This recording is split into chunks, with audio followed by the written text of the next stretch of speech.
ကိုင်ဆွဲလို့ဆိုင်ထဲမှာချချခင်တယောက်တော့သူထင်ငယ်ရငါဆွဲမြဲနေအောင်မြင်ရချင်းညာနာမြင်နေခွဲကြခန်းထဲကလာဆုံးတယောက်သူမနဲ့ငါစခင်ဘေးမရှိနေဘေးမညာလုံးပေါ့ပထမဆုံးတစ်ခေါက်မှပဲမဲမူယူနေအောင်ဝါရမုံတော့ပထမဆုံးတစ်ခေါက်မှပဲမဲမူယူပြီးတညာလုံးပြော့သူမရဲ့လာပြုံအောင်မပင်ငါချရှုံးလောင်းတွင်ထားတဲ့နတ်သမီးတွေရောမျက်ဝန်းကြောင့်အနေရောနှကမ်းပါတို့ရဲ့ဆွမ်းလာမသိဒီလိုရဲ့နှလုံးသားဒီဆွဲမြဲနေအောင်ဖန်ထားပြီးမမ်းမရတဲ့မူရတွေကငါ့ကိုဖန်ဆာမိသူမရဲ့ငွေတန်ကြောင့်နှလုံးသားလောင်ကျွမ်းသွားပြီတော့ချင်တဲ့ဘာတွေရှိလဲကောင်တာမှလက်ညှိုးထိုးလိုက်ငါစိတ်ကထိမရလောက်သူမကိုပြတ်နှုတ်ခိုးချိုက်သူမတတိမထားမိရင်တစ်ချက်ကိုရှိုးလိုက်အပေါ်မပြောတော့ဘူးဟဲကောင်မလေးငါနာထိုးလိုက်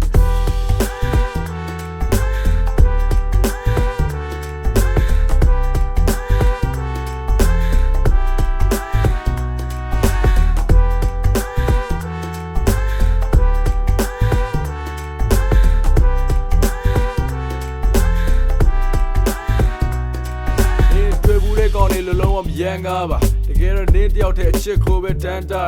ချာတော့တွေးတွေလုံးစုံပျောက်ရှာလာပြီးမင်းကိုပဲငါမသိစိတ်ကနေတပွားပွားတောင်းတလာနောက်မှငါတို့နှစ်ယောက်တည်းအတူတူချီနူးမယ်တကယ်ဆိုနှလုံးသားကမင်းအတွက်ပဲရည်စူးခဲ့ရှိတ်ကစိတ်ကစားမိရဲ့ sorry သူမြင်ဘူးလေဒါရအကုန်မေ့ထားကလုံးဝပွင့်မြူးခဲ့မင်းလောင်မိုက်တဲ့သူလည်းခုထိမတွေ့ဘူးခဲ့ဒါကြောင့်ကြည်ချင်းနေစုံတိုင်းကအသေးယူတယ်လိုချင်တဲ့သူမရဲ့ဆက်သွဲလည်းမရခဲ့သေးအကဲခတ်မိရဲ့မျက်လုံးတွေကိုလည်းကြည့်မရခဲ့ဘေးကနေရောက်လာနိုင်တဲ့ energy ကကွယ်ပေးအဲ့မှာတကောင်ငါ့ရဲ့ရိတ်ခဲမှုအောင်မိသွားတယ်မနဲ့မိုးလင်းဆိုင်ပိတ်တော့မေဆိုပါငါသတိရတယ် sorry ကျွန်တော်မေ့သွားလို့ညမနာမည်မျက်နှိုးလာပဲ